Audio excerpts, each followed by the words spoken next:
இதுக்கு மேல என் விதியை நிர்ணயிக்க வேண்டியது என் வயித்துல வளர என் குழந்தைதான்பா.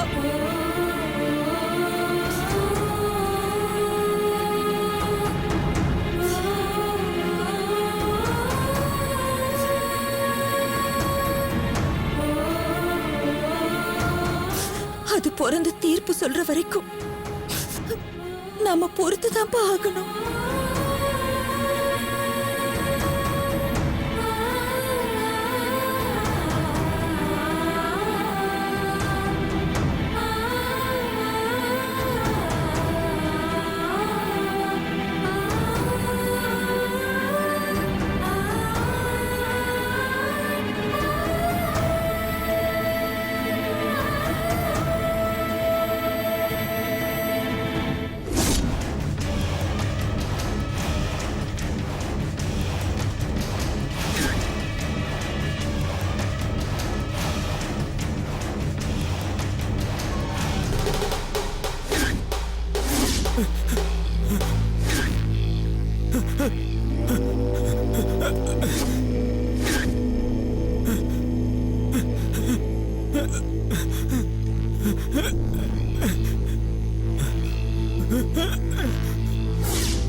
இல்ல இல்ல இல்ல இல்ல இல்ல இல்ல இல்ல என்ன விட்டு நான் இல்ல என்ன விட்டு என்ன விட்டு என்ன விட்டு ரேவதி வேணா ரேவதி என்ன விட்டு ரேவதி என்ன விட்டு ரேவதி அக்கா அக்கா அக்கா அக்கா அக்கா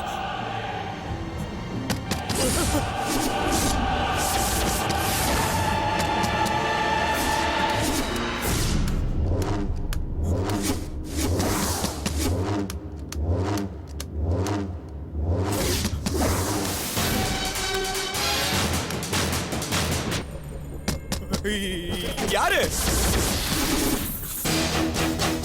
யாரு யாரு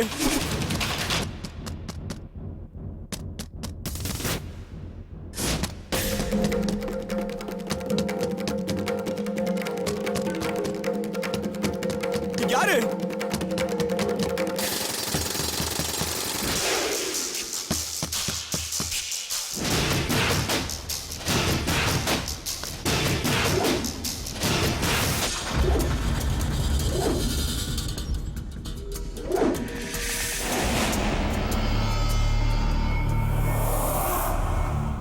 எவ்வளவு நேரமா கதவை தட்டிட்டு இருக்கேன், ஏன் திறக்கல? மகேஷ் மகேஷ் என்னாச்சு? ஏன் இப்படி அலர்ன? ஏய், எதுக்கும் உடம்பு ஈஸிலையும் இப்படி வேர்த்து கொட்டுது? மகேஷ் என்ன ஆச்சு கேக்குறேன்ல? என்னடா என்னாச்சு உனக்கு? அக்கா எனக்கு ரொம்ப பயமா இருக்குக்கா. ஏன்? இல்லக்கா, இந்த கையால தானே ரேவதியை கழுத்து நெரிச்சு கொன்னேன். நான் தானே குழி தோண்டி நம்ம தோட்டத்துல புதைச்சேன். இதெல்லாம் திரும்ப திரும்ப என் கனவுல வந்து ரொம்ப பயமுறுத்துதுக்கா. வாய மூடுற. இந்த ரதி தேவியோட தம்பியா இருந்துகிட்டு எப்படிடா உன்னால பயப்பட முடியுது? துணிஞ்சு கொலைய பண்ணிட்டு இப்படி பயந்து சாகறதுக்கு உனக்கு வெக்கமா இல்ல? லைட்டா தட்டினாலே செத்துருவோன்னு தெரிஞ்சுதாண்டா கொசு நம்மள கடிக்குது. அதுக்காக அதுக்கு சாவு பத்தின பயம் இல்லன்னு அர்த்தம் இல்ல. வாழ்ந்து காட்டணுங்கிற ஆசைதான் அந்த பயத்தையே மறைச்சு துணிச்சல கொடுக்குது. கேவலம் ஒரு கொசுக்கு இருக்கிற துணிச்சல் கூட உனக்கு இல்லையே. இங்க பாரு, பண்ண தப்ப நினைச்சு பயந்து பயந்து சாகறதுக்கு நாம ஒண்ணும் நல்லவங்க இல்ல, ரொம்ப கெட்டவங்க. நாம பண்ண தப்பு நம்மள பயமுறுத்ததான் செய்யும். ஆனா நாம அதுக்கு பயப்படக்கூடாது. பயந்துட்டா பலவீனம் ஆயிடுவோம். எதுக்கும் யோசிக்காம அடுத்தடுத்து தப்ப அசால்ட்டா பண்ணிக்கிட்டே போனாதான் நம்மள பார்த்து அந்த பயமே பயப்படும். அதனால நீ எப்போதுமே தைரியமா இரு. நீ செஞ்ச தப்ப எப்படி மேனேஜ் பண்றது, அடுத்த தப்ப எப்படி பிளான் பண்ணி செய்யறதுலதான் நம்ம முழு கவனமும் இருக்கணும். இங்க பார், நீ ரேவதின்னு ஒரு பொண்ண கொல்லல. நீ யாரோட தம்பின்னு தெரியாம உன்னை கடிச்ச ஒரு எறும்பத்தான் கொண்டு இருக்க, அவ்வளவுதான். இந்த விஷயத்த நீ இதோட மறந்துரு.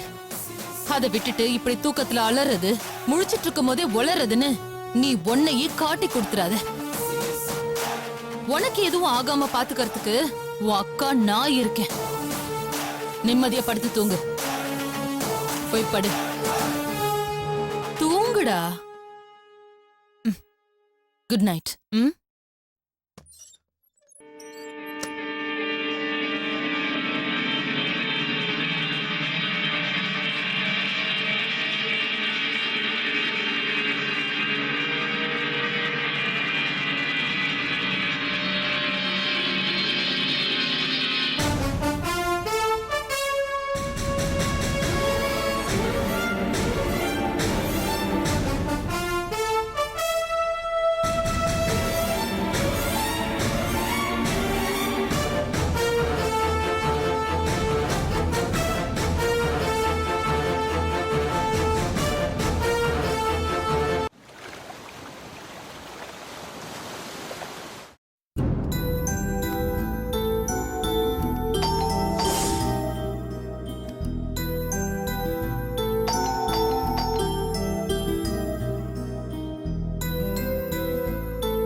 நீங்க தான் கற்பக அக்காவா?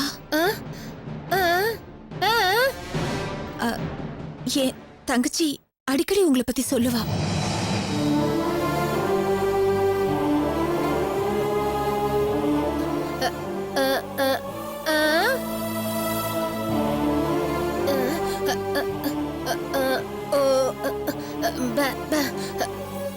என்ன சொல்ல வரீங்க? புரியல.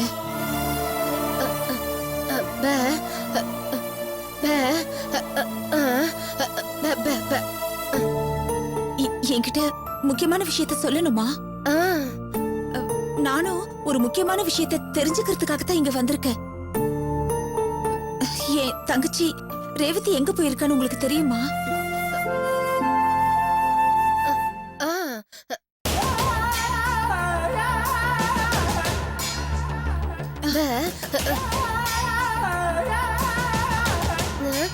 யாரு?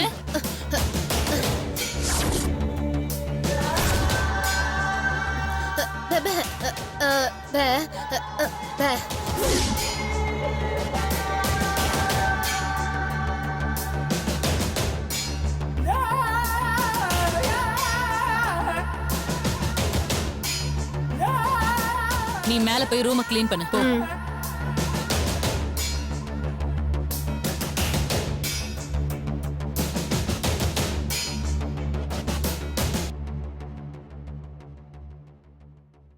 என்ன நந்தினி, ரேவதிய பத்தி அவகிட்ட கேட்டுட்டு இருக்க? அவளுக்கு என்ன தெரியும்? அதான் ரேவதி டெல்லிக்கு போயிருக்கான்னு நான் நேத்தே சொன்னேன்ல. ஏன் வார்த்தையில உனக்கு நம்பிக்கை இருக்காதுன்னு தான் மொபைல்ல புக்கிங் கன்ஃபர்மேஷன் மெசேஜ் உனக்கு காட்டினேன். அத பார்த்து உனக்கு நம்பிக்கை வரலையா? டிக்கெட் எல்லாம் காட்டினது சரிதான். ஆனா ராத்திரிக்குள்ள என் தங்கச்சி போன் பண்ணுவான்னு சொன்னேன். இது வரைக்கும் ஒரு போன் கூட வரல. நாங்க அவளுக்கு போன் பண்ணா ஸ்விட்ச் ஆஃப்னு வருது. அதுக்கு இங்க என்ன பண்ண சொல்ற? இங்க இருந்து ஒரு ஃளைட் பிடிச்சு டெல்லிக்கு போய் அவ செல்போன் எடுத்து சார்ஜ் போடவா? இத பாரு, இந்த நக்கல் எல்லாம் என்கிட்ட வேண்டாம். உண்மையை சொல்லு, என் தங்கச்சி எங்க போயிருக்கா? அட என்னம்மா இது உன் கூட பெரிய தொந்தரவா போச்சு. உன் தங்கச்சி என்ன என் வீட்டுக்கு வந்த எதிர்நாட்டு தூதரா? எங்கேயாவது மறைச்சு வச்சு அவ அங்க போயிட்டா இங்க போயிட்டான்னு உன்கிட்ட போய் சொல்றதுக்கு? வீண் பேச்செல்லாம் வேணாம். எனக்கு என்னமோ உன் மேல சந்தேகமா இருக்கு. எனக்கும் தான் உன் தங்கச்சி மேல சந்தேகமா இருக்கு. என்ன புரியலையா? அவ இப்பெல்லாம் உங்க மேல பாசம் வச்சிருக்காளா இல்லையான்னு எனக்கு சந்தேகமா இருக்கு. எனக்கு என்ன தோணுதுன்னா, இப்போ ரேவதிய கார்மெண்ட்ஸ் எம்டி ஆக்கி அவளுக்கு ஒரு பணக்காரிங்கிற ஃபீலிங்க உருவாக்கிட்டனா, அது அவளுக்கு மெல்ல மெல்ல புடிச்சு போச்சு. அதனால அவளுக்கு உங்கள மாதிரி பிச்சைக்காரங்க கிட்ட, சாரி, ஏழைங்க கிட்டலாம் பேச தோணலன்னு நினைக்கிறேன். எந்த உயரத்துக்கு போனாலும் என் தங்கச்சிக்கு உன்கிட்ட இருக்கிற ஈன புத்தி எல்லாம் என்னைக்குமே வராது. அப்படியா? அப்புறம் எதுக்கு ராத்திரி 12 மணி ஆனதுக்கு அப்புறமும் என்ன மதிச்சு எனக்கு ஃபோன் பண்ணி என்கிட்ட குட் நைட் சொல்லிட்டு தூங்க போன உன் தங்கச்சி உன்ன மதிச்சு உனக்கு ஃபோன் பண்ணி இது வரைக்கும் ஒரு குட் மார்னிங் கூட சொல்லாம இருக்கா? நீ போய் சொல்ற. ராத்திரி முழுக்க என் தங்கச்சிக்கு நான் ட்ரை பண்ணேன். இப்ப கொஞ்ச நேரத்துக்கு முன்னாடி கூட நான் ட்ரை பண்ணேன். ஸ்விட்ச் ஆஃப் தான் வருது. அப்புறம் எப்படி அவ உனக்கு ஃபோன் பண்ணிருக்க முடியும்? அதானே, எப்படி ஃபோன் பண்ணிருப்பா? கண்டுபிடி பாப்போம். என்ன வேற ஏதாவது நம்பர்ல இருந்து உனக்கு அவ ஃபோன் பண்ணான்னு சொல்ல வரியா? பரவாயில்ல, நீயும் பிரில்லியண்டா தான் இருக்க. நான் சீரியஸா பேசிட்டு இருக்கேன். அப்படி அவ வேற ஏதாவது நம்பர்ல இருந்து ஃபோன் பண்ணிருந்தா முதல்ல உனக்கு ஃபோன் பண்ணிருக்க மாட்டா, எனக்கு தான் ஃபோன் பண்ணிருப்பான். இங்க பாரு, நானும் சீரியஸா தான் சொல்றேன். அவ ஏன் உனக்கு ஃபோன் பண்ணலன்னு எனக்கு தெரியல. நெட்வொர்க் ப்ராப்ளம்னால அவ நம்பர் எதுவும் ஒர்க் ஆகலையா, அதனால இந்த புது நம்பர்ல இருந்து பேசுறா. நீ பிசினஸ் டீலிங் எல்லாம் முடிச்சிட்டு நான் வரத்துக்கு ஒரு 10-15 நாள் மேல ஆகும், இல்ல ஒரு மாசத்துக்கு மேல கூட ஆகலன்னு சொல்லி மறக்காம எனக்கு குட் நைட் சொல்லிட்டு தூங்க போயிட்டா. இல்ல, நீ சொல்றதுல எனக்கு கொஞ்சம் கூட நம்பிக்கை இல்ல. அந்த புது நம்பரை என்கிட்ட கொடு. ஓ ஷூர், தாராளமா. நானே அந்த நம்பருக்கு ஃபோன் பண்ணி தரேன். உன் தங்கச்சி கிட்ட ஆசை தீர பேசு.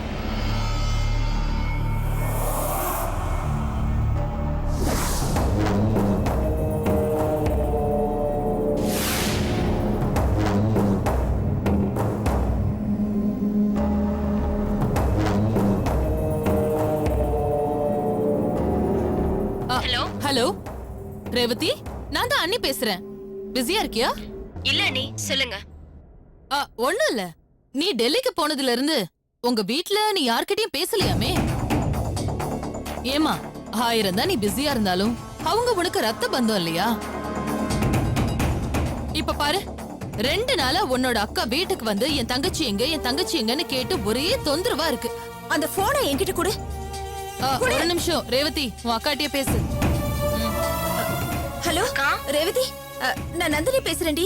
சொல்லுக்கா, நீ எப்படி இருக்க? வீட்ல எல்லாரும் எப்படி இருக்காங்க? எங்களை விடுறி, நீ ஏன்டி இப்படி மாறிட்ட?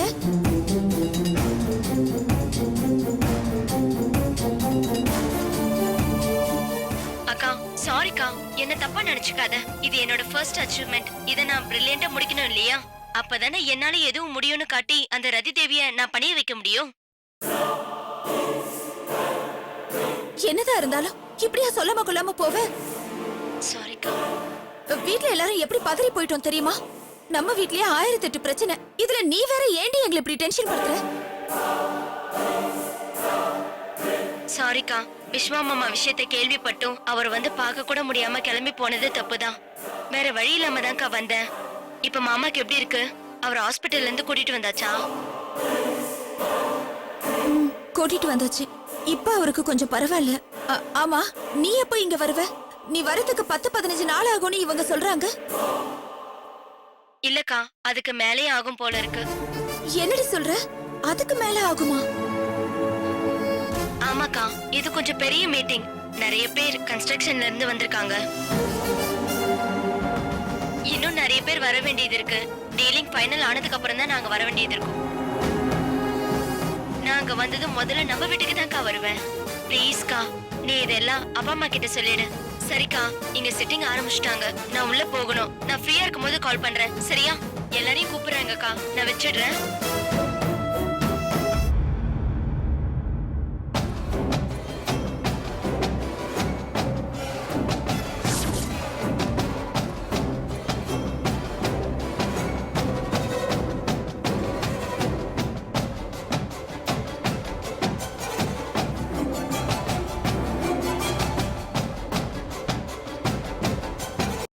என்னம்மா, உன் பாசமலர் கிட்ட பேசிட்டியா? இப்ப எல்லா டவுட்டும் கிளியர் ஆயிடுச்சா? இனிமேலாவது என் வார்த்தையை நம்புவியா? இப்ப என்ன கிளம்புறியா இல்ல இருந்து சாப்பிட்டு போறியா?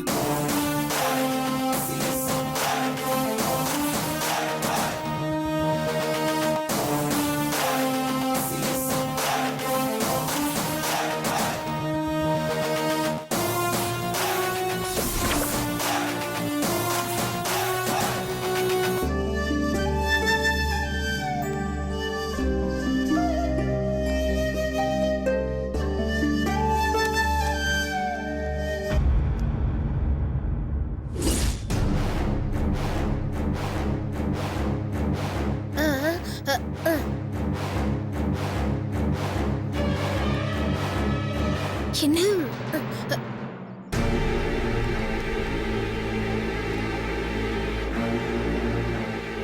ரேவதிக்கு ஆபத்து. மாலை அருகிலுள்ள பொன்னியம்மன் கோவிலில் சந்திக்கலாம்.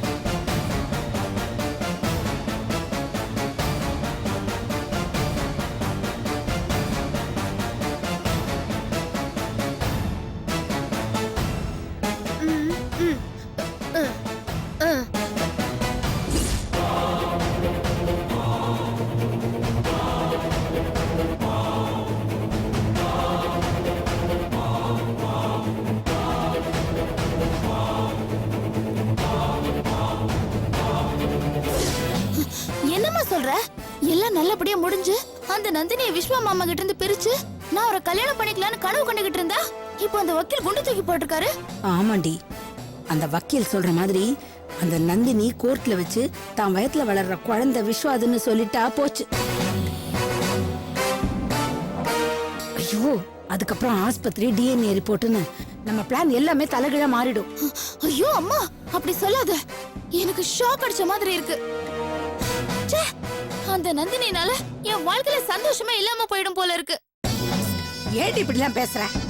பின்ன எப்படி எப்படி பேச சொல்ற? டிஎன்ஏ ரிப்போர்ட் வரைக்கும் போயாச்சுன்னா அந்த நந்தினி வயித்துல வளர குழந்தை கண்டிப்பா விஸ்வா மாமாவோட தான நிரூபணம் ஆயிடும். அதுக்கப்புறம் நம்மளால என்ன பண்ண முடியும்? அந்த நந்தினி மட்டும் கலங்கம் இல்லாதவன்னு கோர்ட்ல நிரூபிச்சுட்டா அதுக்கப்புறம் அவன் எந்த தப்பும் பண்ணாதவன்னு அத்தைக்கு கொஞ்சம் கொஞ்சமா தெரிய வந்துரும். அதனால நமக்கு தான் பிரச்சனை வரும். நமக்கு பிரச்சனை வரும்ன்றதை விட அதுக்கப்புறம் அத்தை ஆட்டோமேட்டிக்கா அந்த நந்தினியை மறுபடியும் விஸ்வமாமோட சேர்த்து வச்சிருவாங்க. நம்மளால ஒண்ணும் பண்ண முடியாம வேடிக்கை பார்த்துட்டு இருக்க வேண்டியதுதான். வேடிக்கை பாக்கிறதுக்கா இவ்ளோ கஷ்டப்பட்டோம்? வேற என்ன பண்ண சொல்ற? தூக்க மாட்டிட்டு செத்துடலாங்கிறியா? நாம ஏண்டி சாவணும்? சாவடிப்போம். புரியல. அந்த குழந்தை அவ வயத்துல இருக்கிற வரைக்கும் தானடி நமக்கு ஆட்டம் காட்ட முடியும். என்ன அந்த குழந்தைய கலைச்சிடலாங்கிறியா? அந்த விஷயத்துலதான் ஆரம்பத்திலேயே ட்ரை பண்ணி தோத்து போயிட்டோமே. முட்டாள். தோல்விங்கிறது வெற்றியோட படிக்கட்டுன்னு நல்லவங்களுக்கு மட்டும் சொல்லலடி, திரும்ப திரும்ப முயற்சிக்கிற நம்மள மாதிரி கேட்டவங்களுக்கும் தான். அப்ப முடியல, இப்ப முடிச்சு காட்டுறேன். எப்படிமா? பாரு.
என்ன ப, ப, ப, ப.